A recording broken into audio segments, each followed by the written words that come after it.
बाबा के चर्चा ओहमे होई न तोह के खर्चा करी है शिव गुरु बाबा के चर्चा ओहमे होई न तोह के खर्चा हरदम नाम जपी है हीरे बौरा बाके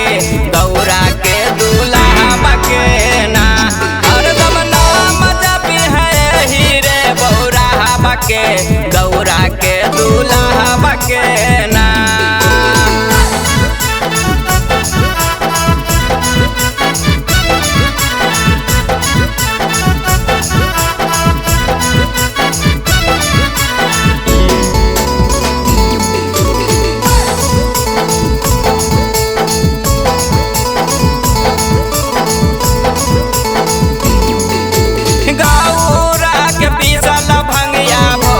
खूबा पियाले भोला खूबा पियाले हो भोला खूबा पियाले तो कंजवा चिल्ली में डाली के खिंचले कस के गाल में गौरा के रुमाल में ना तो कंजवा चिल्ली में डाली के खिंचले कस के गाल में गौरा के रुमाल में ना।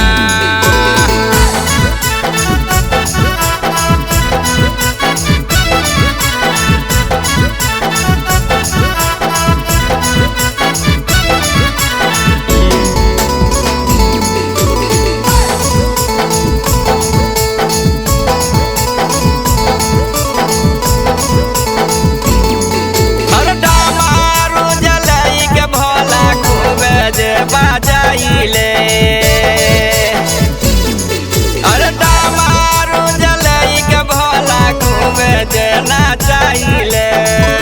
तो बसहले के भागल भोला जी के साथ में लेके त्रिशूल हाथ में ना तो बसहले के भागल भोला जी के साथ में लेके त्रिशूल हाथ में